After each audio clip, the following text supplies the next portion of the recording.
প্রিয় বন্ধুরা, সবার জন্য আন্তরিক প্রীতি, শুভেচ্ছা, সম্মান, শ্রদ্ধা এবং আন্তরিক এবং অকৃত্রিম ভালোবাসা রইল।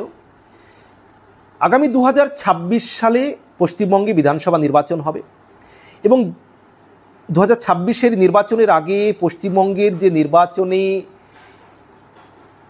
মাঠ, নির্বাচনী ফিল্ড যে গরম হয়ে উঠবে, উত্তপ্ত হয়ে উঠবে, সেটা বলার অপেক্ষা রাখে না।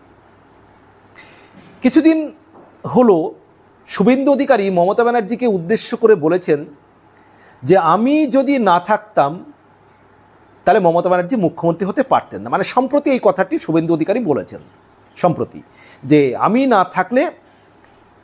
না থাকতাম তাহলে মমতা ব্যানার্জি মুখ্যমন্ত্রী হতে পারতেন না। তারই কিন্তু এবার পাল্টা জবাব দিলেন শুভেন্দু অধিকারীকে উদ্দেশ্য করে অভিষেক ব্যানার্জি। কি জবাব দিলেন? তিনি বলছেন যে মমতা ব্যানার্জি নিজের দমে মুখ্যমন্ত্রী হয়েছেন, অর্থাৎ শুভেন্দু অধিকারীর দ্বারা মমতা ব্যানার্জি মুখ্যমন্ত্রী হননি। এই পাল্টা জবাব কিন্তু দিলেন অভিষেক ব্যানার্জি। আরও কি বললেন অভিষেক ব্যানার্জি এবং শুভেন্দু অধিকারী আরও কি বললেন, সবটা আলোচনা করব আজকের ভিডিওতে। তো এ ব্যাপারে এবিপি আনন্দ অনলাইন একটি প্রতিবেদন করেছে, তার হেডলাইন আমি দিয়ে দিচ্ছি স্ক্রিনে। মমতা বন্দ্যোপাধ্যায় নিজের দমে মুখ্যমন্ত্রী হয়েছেন, শুভেন্দুর আক্রমণের পাল্টা অভিষেক। আচ্ছা, শুভেন্দু অধিকারী কি বলেছিলেন? আমি যদি না থাকতাম মমতা বন্দ্যোপাধ্যায় মুখ্যমন্ত্রী হতে পারতেন না। মুখ্যমন্ত্রীকে আক্রমণ করে বলেছিলেন শুভেন্দু অধিকারী। এবার তারই পাল্টা জবাব দিলেন অভিষেক বন্দ্যোপাধ্যায়। তাহলে মমতা বন্দ্যোপাধ্যায় শুভেন্দু না থাকলে নাকি মুখ্যমন্ত্রী হতে পারতেন না, এটা শুভেন্দুর দাবি। কিন্তু অভিষেক ব্যানার্জি কি বলছেন? মমতা বন্দ্যোপাধ্যায় নিজের দমে মুখ্যমন্ত্রী হয়েছেন। তুমি দাদা থেকে কাকু, কাকু থেকে জেঠু, জেঠু থেকে দাদু হবে, কিন্তু তৃণমূলকে হারাতে পারবে না। এই জবাব, এইরকমভাবে কটাক্ষ করে জবাব পাল্টা দিলেন কিন্তু অভিষেক ব্যানার্জি। যেটা শুভেন্দু অধিকারী বলেছেন কি, যে আমি যদি না থাকতাম মমতা ব্যানার্জি মুখ্যমন্ত্রী হতে পারতেন না। মুখ্যমন্ত্রীকে আক্রমণ করে শুভেন্দু কথা বলেছিলেন, আর অভিষেক ব্যানার্জি তার পাল্টা দিলেন যে তুমি দাদা থেকে কাকা হয়ে যাবে, কাকা থেকে কাকু হবে, জেঠু হবে, দাদু হবে, তারপরেও তৃণমূলকে তুমি হারাতে পারবে না। সাতগাছিয়ার সভা থেকে অভিষেক বন্দ্যোপাধ্যায় বলেছেন, আগে বিজেপির রাহুর দশা চলছিল, শনির দশা, আর এখন কেতুটা গিয়ে কেতু আর শনির দশা সংযোজিত হয়েছে। মানে শুভেন্দু অধিকারীকে কি তীব্র কটাক্ষ করা হচ্ছে যে আগে বিজেপির রাহুর দশা চলছিল, শনির দশা, আর এখন কেতুটা গিয়ে কেতু আর শনির দশা সংযোজিত হয়েছে। এবার কি বলেছেন? জবে থেকে গেছে সব নির্বাচনে হেরেছে। মানে শুভেন্দু অধিকারীকে কটাক্ষ করে বলছেন যে জবে থেকে গিয়েছে তখন থেকেই নাকি বিজেপি সব নির্বাচনে হেরেছে। এরা নাকি আবার বাংলায় অপারেশন সিঁদুর করবে, অপারেশন বেঙ্গল। মানে কি? এমএলএ কেনাবেচা করবে? মানে অভিষেক ব্যানার্জি প্রশ্ন করছেন যে এরা নাকি অপারেশন সিঁদুর করবে, অপারেশন বেঙ্গল মানে কি? এমএলএ কেনাবেচা করবে? এরকম একটা প্রশ্ন করেছেন। বন্ধু, তোমার কথাই তোমাকে বলি। মানে অভিষেক ব্যানার্জি কিন্তু একবারে চ্যালেঞ্জ এবং কটাক্ষ ছুড়ে বলছেন যে তোমার কথাই তোমাকে বলি। তুমি যে বলেছো দিদি থেকে পিসিমা হয়ে যেতে, মাসিমা হয়ে যেতে, মুখ্যমন্ত্রী হতে পারতেন না, মমতা বন্দ্যোপাধ্যায় নিজের দমে মুখ্যমন্ত্রী হয়েছেন। অর্থাৎ শুভেন্দু অধিকারী বলেছেন যে মমতা বন্দ্যোপাধ্যায় আর কি দিদি থেকে পিসিমা, মানে যেটা অভিষেক ব্যানার্জি বলেছেন যে তুমি বলেছো যে দিদি থেকে পিসিমা হয়ে যেতে, মাসিমা হয়ে যেতে, মুখ্যমন্ত্রী হতে পারতেন না। কিন্তু অভিষেক ব্যানার্জি কি বলছেন এবার? যে মমতা ব্যানার্জি নিজের দমে মুখ্যমন্ত্রী হয়েছেন।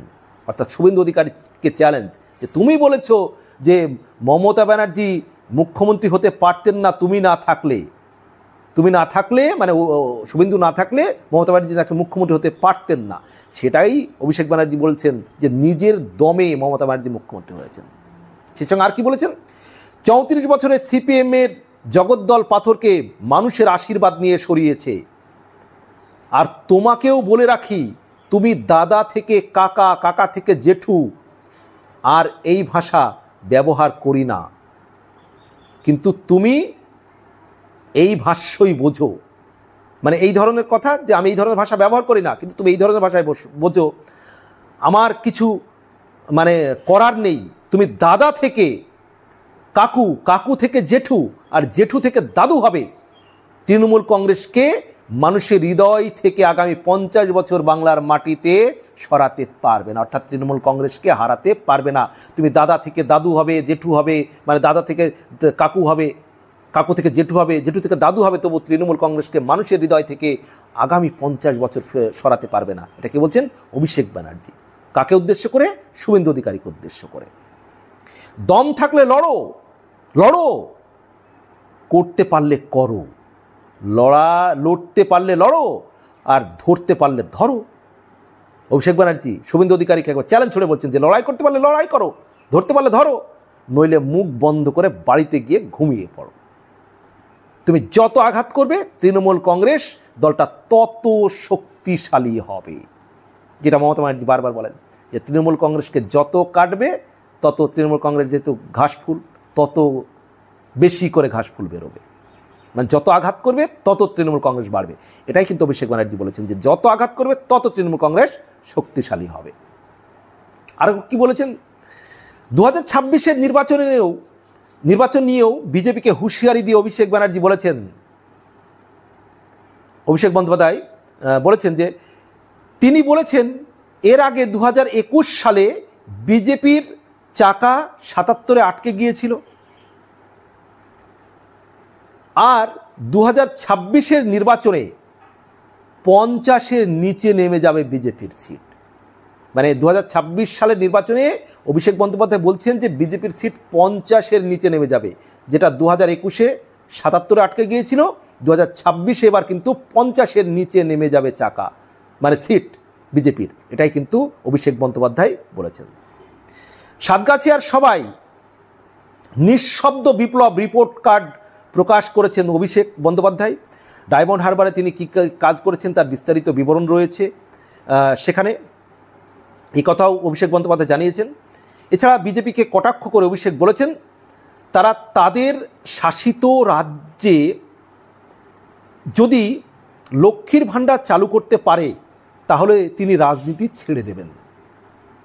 অর্থাৎ অভিষেক ব্যানার্জি শুভেন্দু অধিকারীকে চ্যালেঞ্জ করে বলেছেন যে বিজেপি শাসিত রাজ্যে তারা লক্ষ্মীর ভাণ্ডার চ্যালেঞ্জ ছড়েছেন যে বিজেপি শাসিত রাজ্যে লক্ষ্মীর ভাণ্ডার চালু করে দেখাক আগে।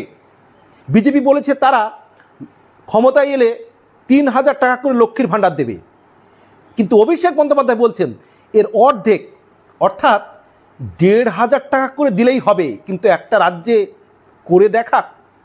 এটাও কিন্তু যুক্তির কথা যে বিজেপি বলছে তারা ক্ষমতায় এসে লক্ষ্মীর ভাণ্ডার 3000 করবে, কিন্তু তারা তো অলরেডি অনেক রাজ্যে ক্ষমতায় রয়েছে, তাহলে সেই রাজ্যগুলিতে লক্ষ্মীর ভাণ্ডার করে দেখাক, তাহলে তো মানুষ বিশ্বাস করবে। এবং অভিষেক ব্যানার্জি যেটা বলেছেন যে বিজেপি বলে তারা 3000 করবে লক্ষ্মীর ভাণ্ডার ক্ষমতায় আসলে, কিন্তু তাদের 3000 করতে হবে না, তারা 1500-ই করে দেখা।